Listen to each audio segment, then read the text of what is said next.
Hello and welcome to Janet Generally Speaking, the podcast that shares exclusive conversations with women who are making their mark in the world.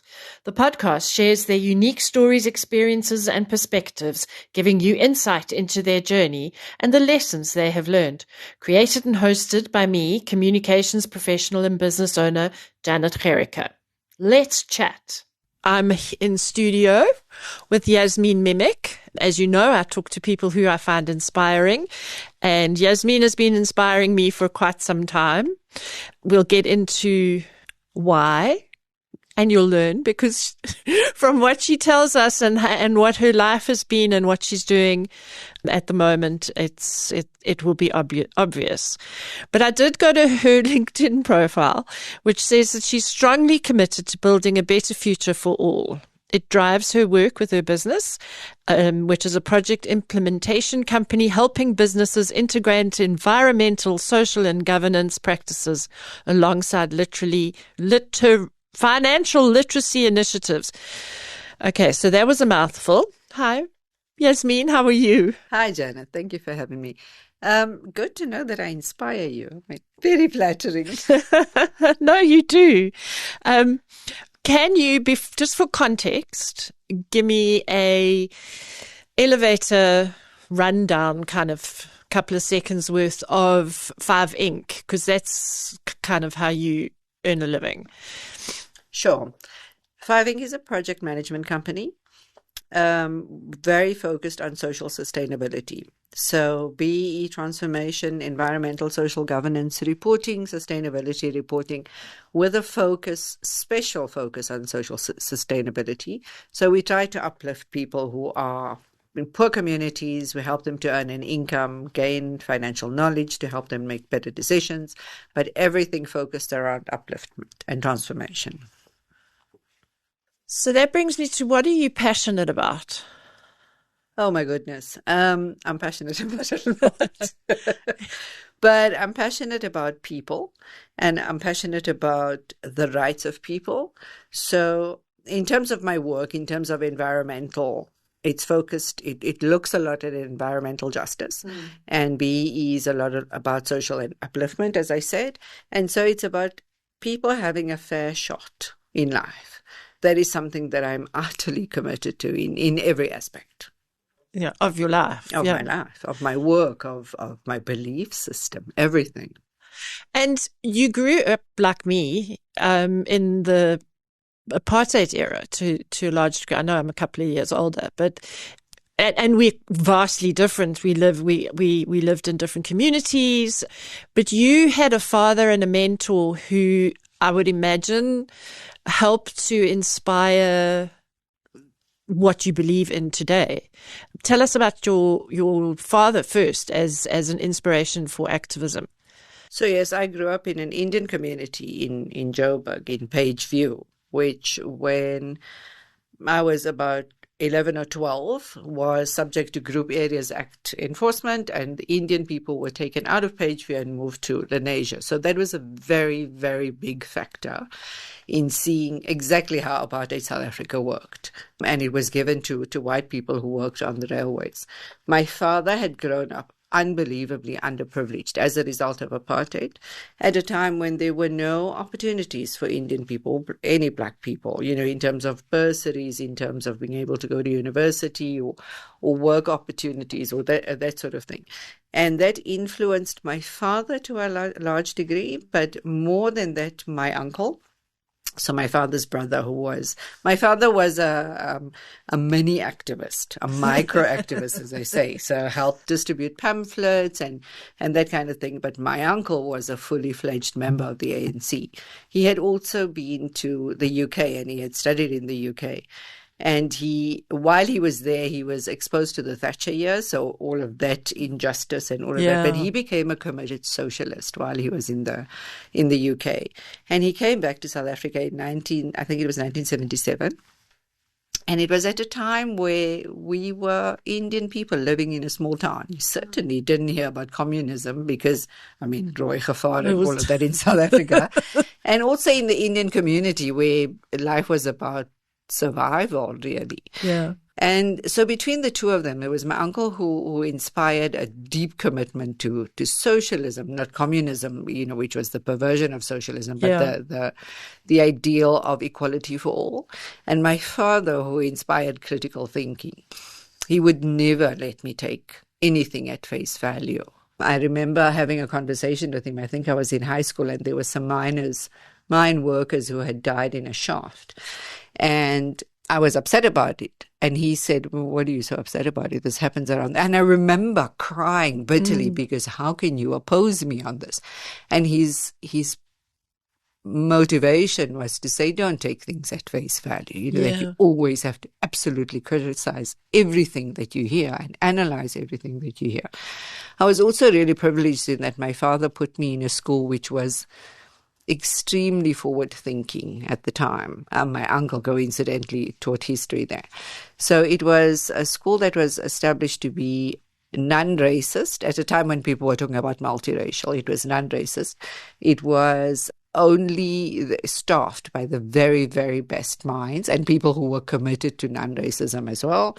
And at school, it was the same message. You need to be analytical in your thinking. You have to not accept anything the government tells you. You have to be an activist for change. And so my family, and through my family, my school, had a huge influence on what I believed, what I learned, and what I believe today, the person that I am today. Yes. And that's a lot of who you are today, and what has inspired you and brought you to now is what inspires me. I mean, we've had conversations where, you've enlightened me, you've taught me, you've shown me a way which is very different from my sort of 1960s, 70s, upbringing, where the Rooi gevaar was very real and you didn't know any person who was of a different color than you, whether that was Indian or black, even although a lot of my upbringing was in Durban, so bizarre. But all of this brought you to your business as well, because I can't imagine you doing anything else. Yes. So when did you start 5 Inc? So I started in 2018. Weirdly enough, I had wanted to be a lawyer. I went to Wits in the 1980s to study law. I can see you being a lawyer. I had career guidance, and absolutely everybody said a lawyer was, and, I was from an Indian family and with a huge emphasis on academic qualifications. So I came out of university and said to my dad, I want to be an interior designer. And he said, no chance, no chance. You have to be able, and this was because of his background and the whole background around apartheid, is that you have to have a qualification that allows you to earn a decent salary. You also need to have a qualification that means that nobody's going to oppress you ever again. To be honest, I can't see anybody oppressing me, but there you go. No. So my focus at varsity was human rights law, but it almost broke me. Firstly, I was a really bad student. That had an impact. But human rights law and hearing all the stories about what white people were doing to black people in South Africa and elsewhere in the world was just, I couldn't imagine doing it. Environmental was something that was there, but not fully developed until I went to the UK, and there was a big push around recycling and climate change and climate crisis and all of that. And so I actually got a degree in environmental management, and then came back, and my degree had been in the UK, and I didn't want to study again. And my sister at the time had a BE training company, so I joined her. And then through BE and through socioeconomic development, found a way to incorporate the environmental. And that's what happened with 5 Inc. Once my sister moved on and we didn't do the training anymore, I started 5 Inc. in 2018, primarily to do, so coincidentally, while I was starting 5 Inc., I became aware of huge amounts of corporate waste material that was just being sent to landfill. And some people who were doing community programs, teaching people to make things out of the corporate waste. And so I started 5 Inc. just to do upcycling, and then found that actually I do have a training consultant heart, and focused away from pure implementation to corporate training and corporate awareness initiatives. And so 5 Inc. is consulting, but I also have a little corporate gifting business, which then brings in the unemployment and the making and so on. So it's a journey of, as I find my passion and how to align all of them, that gets drawn into my business, for better or worse. And challenges, I mean, if you started in 2018, we went through COVID and, trying to recover from that when working from home. Did you find that you had to, as the good old COVID word says, pivot? No, I actually was incredibly fortunate. I thought I should pivot, but that's because everybody was doing it, and I think I had FOMO.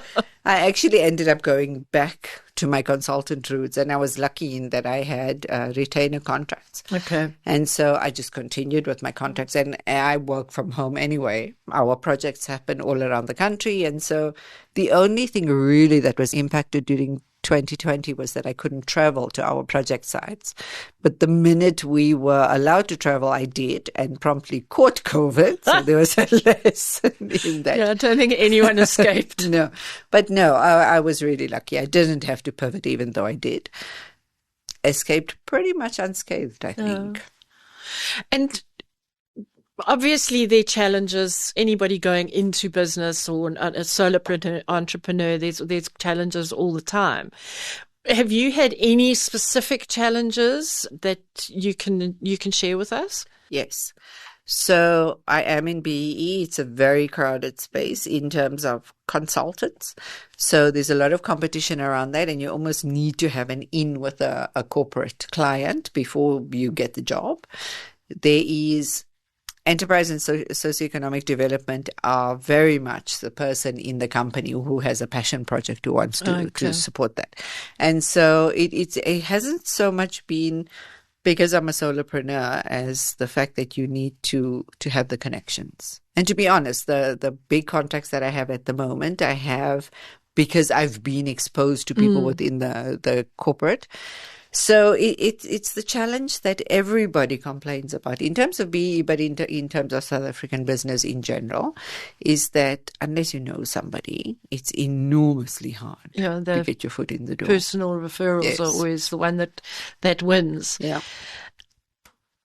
Advice for women going into business or in business I think everybody has their own sort of piece of advice. What's yours? So mine is do it. I think women are very scared. We juggle a lot. There is also, of course, the material consideration. But I think in South Africa at the moment, considerations whether you work in or you aren't, or you have your own business are the same. So if you really want to do it, do it. And I think for women, we get bogged down in the detail, is that my colors in my logo have to be absolutely amazing, and my website, and you get down to it. I had a very good business mentor in somebody who runs a big ED agency. He's a friend of mine, and he said, if you don't have customers, you don't have a business. So it doesn't matter how good your logo is and all the fine details and your branding and all of that. That's so true. You will not have a business. And so for me, it's do a little bit of market research. And I'm saying this even though I do absolutely zero of that. When I have an idea, I jump on the bandwagon and think the world is waiting for me. And build the parachute. Yeah, absolutely. Do a bit of market research in terms of the viability of your idea, and then do it. Because we need entrepreneurs in this country. I tend not to distinguish between men and women. I think they have equal value in terms of entrepreneurship and bring different strengths to their businesses. Women, though, tend to get intimidated by male entrepreneurs, by societal expectations, by family needs, and then think, okay, well, I need to be secure. There is no such thing as security, and if not now, then when? Yeah, I like that. Pivoting a little bit, you've spoken about your passion. What inspires you? People doing things. Action inspires me. So the people that I would admire most in my life are people who get things done. And it doesn't matter in what sphere. I know amazing people who do amazing charitable initiatives, people in business. activist, which is a big part of who I am. So I tend to look up to activists, but really anybody who gets things done. And so the action part is, I do have a lot of FOMO. Yeah. And when I see people doing things, I want to do things too. Who would you have breakfast, lunch, or dinner with? Well, apart from me, obviously. So my son is really into Stoicism at the moment and talks about Marcus Aurelius till the cows come home. Okay. So I think him, because I've been Adam or Marcus Aurelius? Well, both, actually. Adam, of course, because he would debate. But Marcus Aurelius, because there was a lot of universal truth in the things that he said. My father, my uncle who's since passed, because I think that would be great debate. I think Karl Marx, actually, just because he had some truths, but how did it all get perverted? Because what was in there that was open to perversion? Yeah, but I think the perversion came from humans, and their own misunderstanding of the ideology. Sure, of course, and the need for power and so on, but something within the ideology that was open to perversion. So him. And then a few people that I would like to have just because I would really like to bash them around the head. But that's, so for inspiring. America? All of them. Yeah, all of a lot of this world. Yeah, I think I can't think of anybody else, to be honest. That's a lot of lunches or breakfasts or dinners. What do you do for fun? Fun? What's that? What do I do for fun? I hang out with friends. Yeah. I do a lot of that. You do. Far too much of that. I read books. Books? Play fiction games. Or non-fiction? Both. I love historical novels.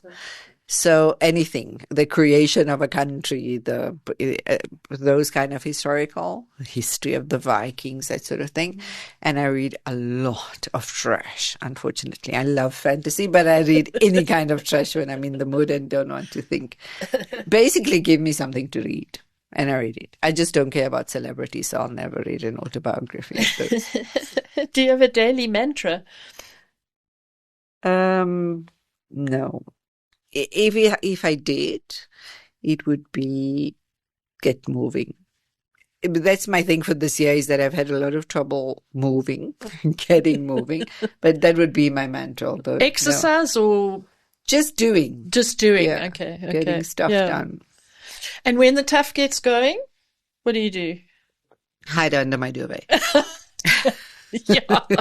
I really do. That's kind of what I would want to do as well. I prefer to sleep. No, when things are tough is when I get really motivated to do things. I'm a very solutions-oriented person, and I refuse to believe that anything is insurmountable, that there's always a solution.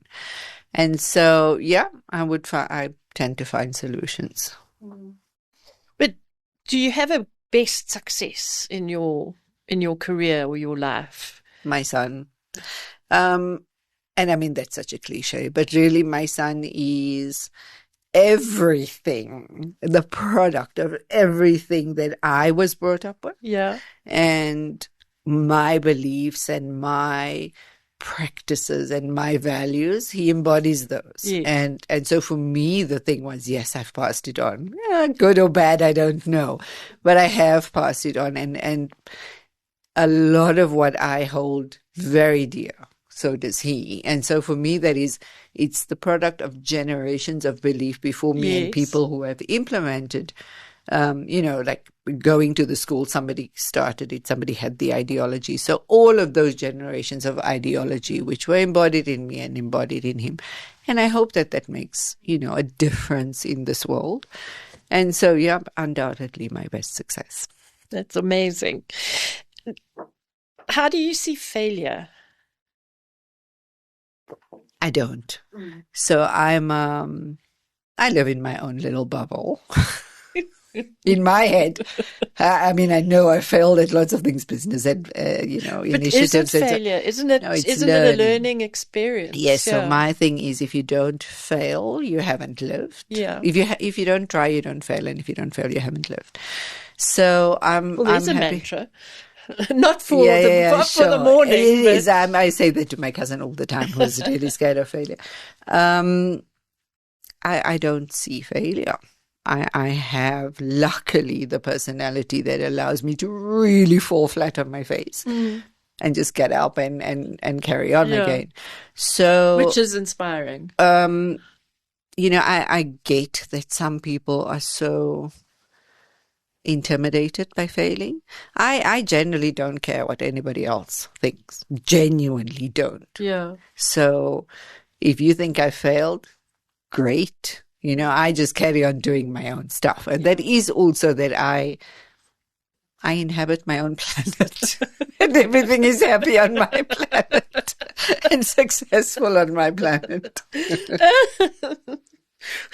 What gets you to sleep at night? Knowing that I've done something that day. So if I feel that I have actually achieved something, no matter how little it is, I'm happy. And I sleep very well when I'm happy. But to be honest, I sleep very well generally. But just knowing, and also that I've held on to my beliefs, that I have practiced my beliefs during the day. And I'm not talking about airy-fairy, metaphysical things, but no, just in terms of, did I help somebody today? Yeah. Did I have a positive impact on something today? Those things make me happy. And what makes you come alive? Being around inspiring people. Okay. So I love talking. I love talking, and I love talking to people who have something to say. So I'm not somebody for chit-chat that gets on my nerves intensely, but somebody who really has something because they've achieved something, they've learned something, they believe in something. And I love healthy debate. That makes me come alive. Yeah. And walking away with something new, and for me that's having that conversation and learning something that I didn't think about or hadn't considered, or sometimes my son says I'm incredibly bossy and opinionated. In fact, my whole family say I'm the most opinionated person they know. And I mean, literally, this is everybody in my family say that. So I don't know if it's about learning something from somebody else. Just having the debate makes me happy. Hopefully they've learned something from me. That's my goal.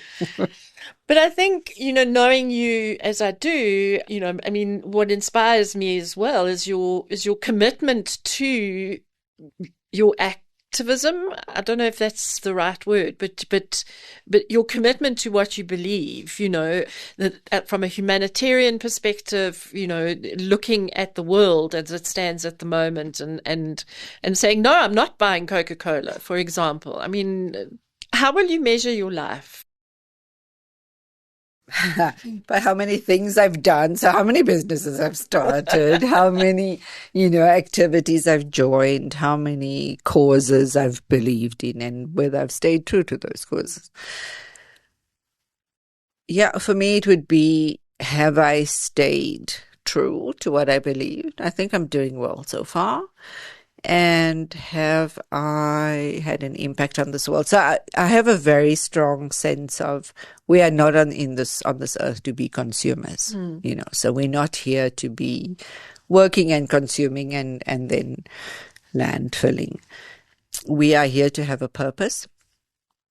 And my purpose is to leave. For me, my purpose is to leave the world a better place than it was when I came into it. So whether it's I've inspired some people, I've made some people happy, I've recycled some products, consumed less, whatever the case may be. That would be the end for me, is that I've achieved my purpose. I've remained true to my purpose and then achieved it. Nice. Now we're going to have some fun. Okay. I'm going to ask you questions. I just need a word or two. So what's your star sign? Libra. Chocolate or chips? Oh, God, both. Do you have any tattoos? No. What's the name of your school? St. Barnabas. Tea or coffee? Both. Cook or eat out? Ooh, eat out anytime. Best part of your day? Sleeping. The action-oriented person says. First thing you think about in the morning? What do I have to do today? Creative, morning or night? Night. Your favorite writer? My favorite. I don't think I have one. Yeah, I'm like that as well. Everyone. Yeah. What makes you nervous? Nothing. I can't think of anything. Favorite getaway?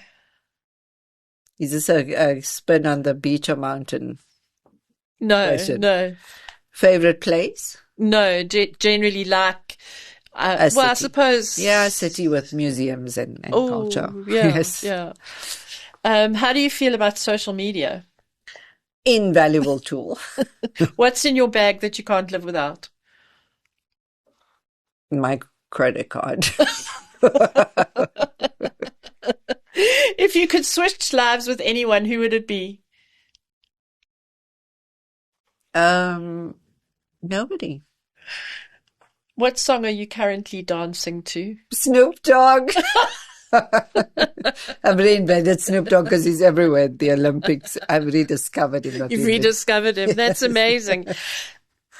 Yasmine, thank you so much for subjecting yourself to my questions. I've loved every minute of it, and I'm sure there are lots of conversations for us in the future still. Thank you, Janet. I'm sure there's lots of conversations. It was a great privilege being here.